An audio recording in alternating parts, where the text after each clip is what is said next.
Assalamualaikum warahmatullahi wabarakatuh. Perkenalkan, nama saya Putri Atika, NIM 037 dari kelas 3A, Program Studi Pendidikan Guru Sekolah Dasar, Fakultas Ilmu Pendidikan, Universitas Trunojoyo, Madura.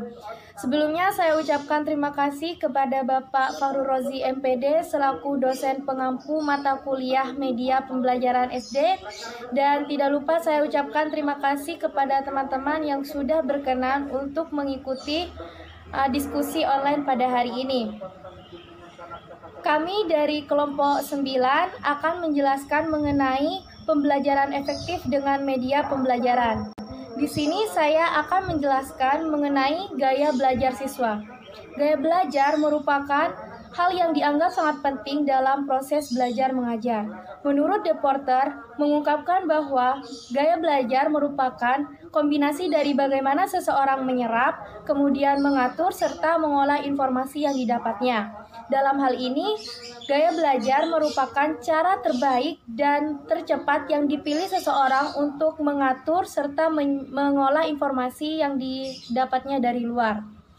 Di sini, gaya belajar menurut Hamzah terbagi menjadi 3 macam, yaitu yang pertama, gaya belajar visual. Gaya belajar visual merupakan gaya belajar yang sangat menekankan pada indera penglihatan. Bagi seseorang yang memiliki gaya belajar seperti ini, mereka akan melihat, mengamati, memandang, kemudian membayangkan apa yang dibicarakan, dan sejenisnya. Dan bagi seseorang yang memiliki gaya belajar seperti ini juga, mata merupakan alat yang paling peka untuk menerima rangsangan atau stimulus dalam belajar. Selain itu, ia juga memiliki kepekaan yang sangat tinggi terhadap warna dan masalah-masalah artistik lainnya. Hanya saja, ia memiliki kendala untuk berdialog secara langsung karena terlalu reaktif terhadap suara, sehingga sering sulit mengikuti anjuran secara lisan dan sering salah menginterpretasikan kata atau ucapan. Siswa dengan gaya belajar visual ini lebih mudah memahami suatu konsep atau materi dengan mengoptimalkan kemampuan pada indera penglihatannya.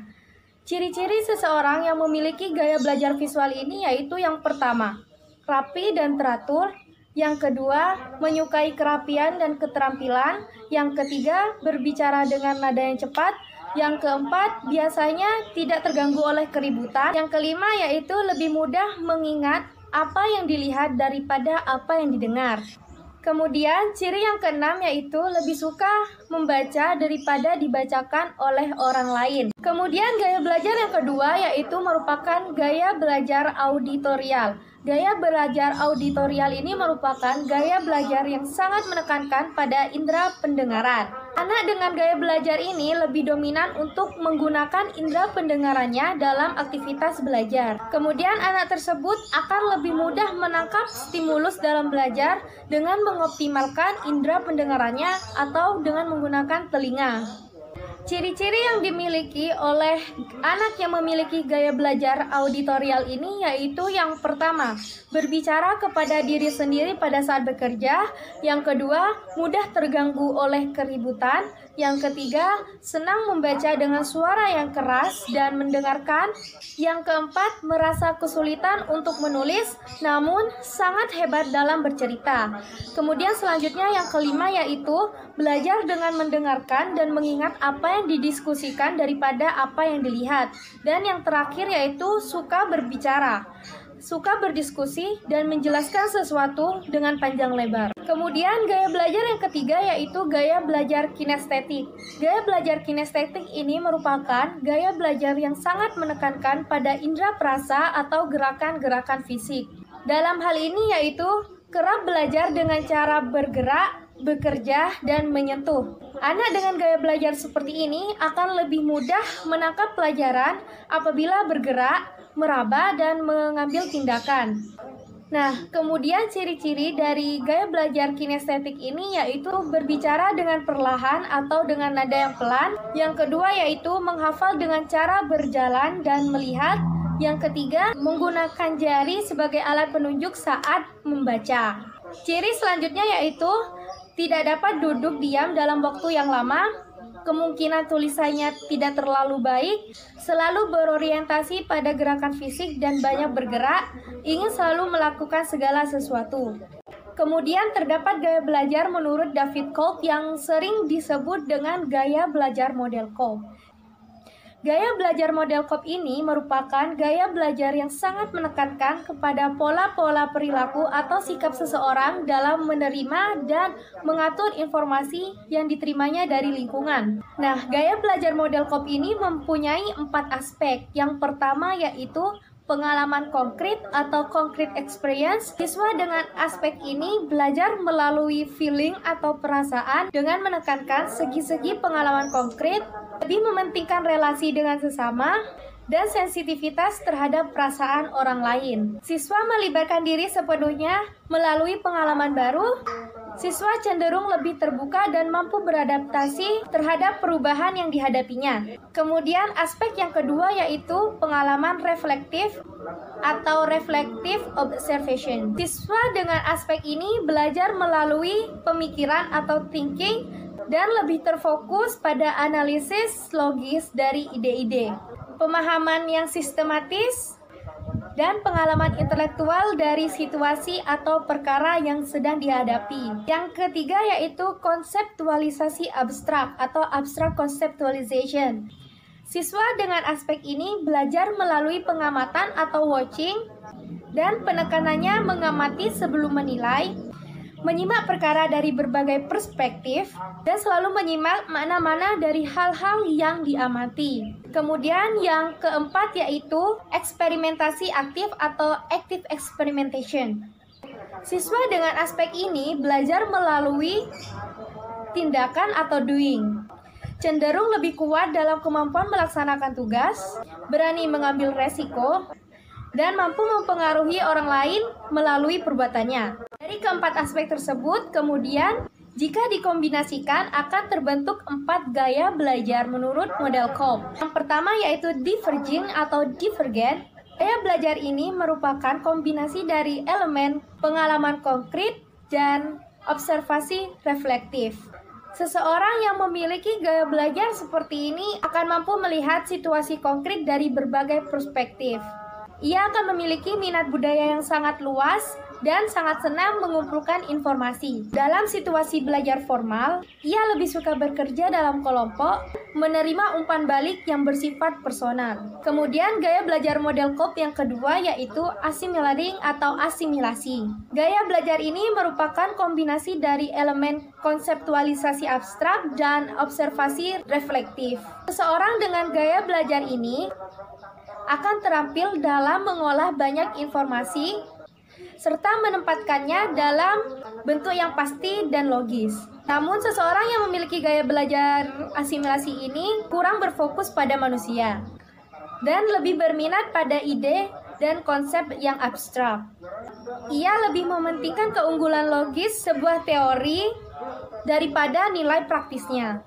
Dalam situasi belajar formal, dia lebih suka membaca, mengajar, mengeksplorasi model analitis, dan memanfaatkan waktu untuk memikirkan berbagai hal secara mendalam. Kemudian gaya belajar model Kolb yang ketiga yaitu converging atau convergent.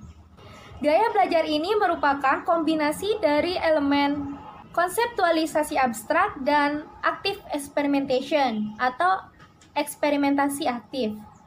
Seseorang yang memiliki gaya belajar seperti ini sangat baik dalam menemukan kegunaan praktis dari suatu ide atau teori, dan dia mampu memecahkan masalah serta mengambil keputusan secara efektif. Dia juga lebih suka menangani masalah dan tugas-tugas teknis daripada isu sosial dan interpersonal. Seseorang dengan gaya belajar seperti ini dalam situasi belajar formal, dia cenderung melakukan eksperimen dengan ide yang baru, simulasi, dan aplikasi praktis. Kemudian gaya belajar model Kolb yang keempat yaitu accommodating atau akomodasi. Gaya belajar ini merupakan kombinasi dari elemen pengalaman konkret dan eksperimentasi aktif. Seseorang dengan gaya belajar akomodasi ini memiliki keunggulan untuk belajar dari pengalaman langsung dan melibatkan diri dalam situasi baru yang menantang. Saat menghadapi persoalan, dia akan sangat mengandalkan informasi yang didapatnya dari orang lain daripada analisis teknikalnya sendiri. Dalam situasi belajar formal, ia akan lebih suka bekerja bersama orang lain untuk menyelesaikan tugas, menetapkan tujuan, melakukan kerja lapangan, serta menguji bermacam-macam pemecahan permasalahan. Kemudian berdasarkan kombinasi dari keempat gaya belajar di atas, Kolb mengindikasikan bahwa atau mempersepsikan informasi baru melalui hal-hal yang konkret dengan mengandalkan indera yang mereka miliki atau pengalaman konkret, dan sebagian lainnya cenderung membuat representasi simbolik atau abstrak, melakukan analisis dan membuat perencanaan sistematik atau konseptualisasi abstrak. Di lain pihak, ada orang-orang yang memproses pengalamannya dengan mengamati orang lain yang terlibat dalam pengalaman tersebut, lalu melakukan refleksi atas apa yang terjadi, atau observasi reflektif. Kemudian lainnya lebih memilih untuk terlibat secara langsung dan melakukan tindakan atau eksperimentasi aktif. Nah, semua itu merupakan keterkaitan dari gaya belajar dan dimensi gaya belajar atau aspek belajar gaya belajar model Kolb. Sekian penjelasan dari saya. Selanjutnya yaitu mendesain pembelajaran yang efektif akan dijelaskan oleh Hovifah Rahmi Hairani. Terima kasih. Dari Putri Atika. Sebelumnya perkenalkan, nama saya Hovifah Rahmi Hairani, NIM 036. Mendesain pembelajaran yang efektif. Karakteristik desain pembelajaran ada 4. Yang pertama yaitu pembelajaran harus didesain untuk mencapai tujuan dalam rangka membantu belajar individu. Kita menaruh perhatian pada perubahan menyeluruh dalam hal kemampuan individu, bukan pada penyebaran informasi dan sikap di dalam dan antar masyarakat. Pembelajaran diorientasikan untuk keperluan individu seorang siswa. Kita mengakui bahwa siswa sering tergabung dalam kelompok, namun belajar itu sendiri terjadi dalam diri setiap anggota kelompok. Yang kedua, yaitu desain pembelajaran memiliki tahapan-tahapan baik jangka pendek maupun jangka panjang. Dalam jangka pendek adalah apa yang dilakukan oleh guru dalam menyiapkan suatu rencana pembelajaran. Beberapa waktu sebelum pembelajaran itu dilakukan atau dilaksanakan. Aspek-aspek desain pembelajaran dalam jangka panjang itu lebih beragam dan lebih kompleks. Yang ketiga, yaitu desain pembelajaran harus didasarkan pada pengetahuan bagaimana manusia itu belajar. Para perancang perlu mempertimbangkan aspek-aspek yang berhubungan dengan siapa yang belajar. Hal itu terutama pengetahuan bagi siswa itu sendiri. Bagaimana mereka belajar dan dengan cara apa mereka belajar. Semua hal itu berkaitan dengan gaya belajar atau modalitas belajar dari siswa. Yang terakhir, nomor 4, yaitu desain pembelajaran seharusnya dilakukan dengan menggunakan suatu pendekatan sistem. Pendekatan dalam sistem desain pembelajaran ini mencangkup pelaksanaan sejumlah langkah yang dimulai dari analisis kebutuhan dan tujuan. Strategi utama yang perlu dipahami oleh guru dalam melaksanakan pembelajaran yang efektif yang berkaitan dengan hal tersebut. Yang pertama yaitu pengetahuan dan keahlian profesional yang meliputi yang pertama yaitu penguasaan materi dalam pembelajaran. Guru menguasai berbagai pengetahuan terkait dengan subjek materi yang diberikan kepada peserta didik, mampu mengaitkan berbagai gagasan, cara berpikir, dan cara berargumen sehingga peserta didik mampu menangkap pesan yang ingin disampaikan kepada materi pembelajaran tersebut. Yang kedua yaitu strategi pembelajaran. Strategi pembelajaran konstruktivisme berkaitan dengan linear construct, yaitu menekankan agar peserta didik menyusun dan membangun pengetahuan dan pemahamannya secara mandiri. Tugas guru tidak hanya mentransfer ilmu, tetapi juga mendorong peserta didik agar mampu mengeksplorasikan dunianya serta menemukan pengetahuan, merenung dan berpikir secara kritis dengan apa yang terjadi di dunianya. Yang ketiga yaitu keahlian manajemen kelas. Guru harus memiliki keterampilan dalam memanajemen kelas sehingga menyebabkan suasana kelas menjadi aktif dan dipenuhi dengan pengetahuan yang positif. Suasana kelas yang kondusif akan mempermudah proses pembelajaran yang dialami oleh peserta didik.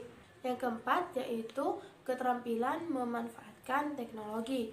Guru wajib memiliki keterampilan dalam memanfaatkan teknologi dan mengintegrasikan pemahaman teknologi tersebut dalam proses pembelajaran di luar kelas. Hal tersebut akan menambahkan minat, inspirasi, dan motivasi peserta didik dalam mengikuti proses pembelajaran.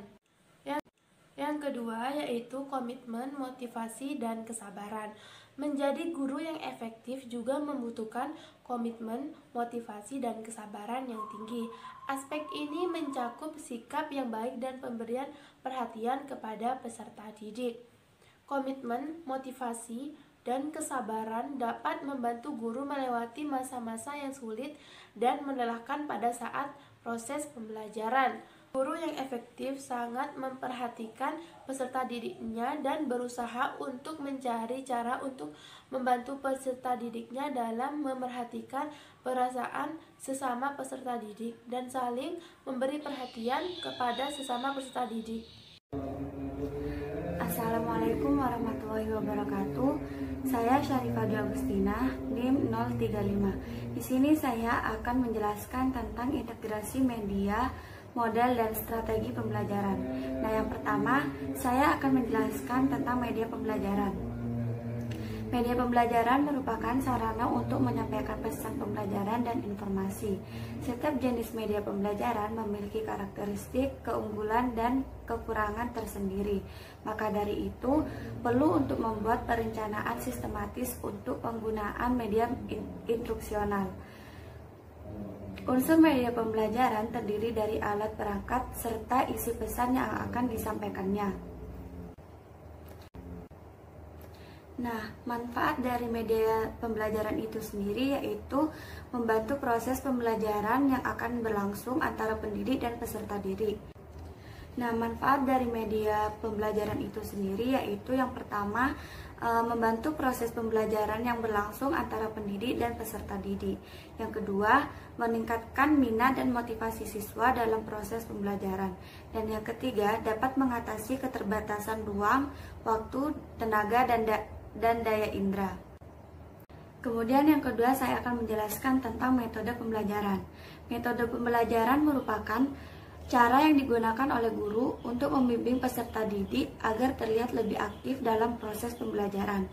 Nah, ada beragam metode pembelajaran yang dilakukan oleh guru, diantaranya yaitu presentasi. Presentasi merupakan metode yang dilakukan oleh guru dengan cara menyampaikan informasi dan pengetahuan kepada sekelompok siswa.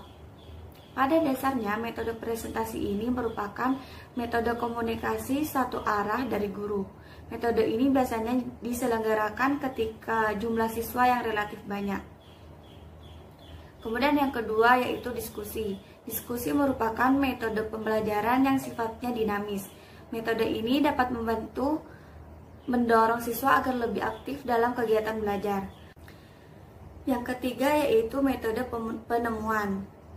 Pada metode penemuan ini menggunakan pendekatan induktif yang memungkinkan siswa yang mampu membangun atau mengkonstruksi pengetahuan yang dipelajari.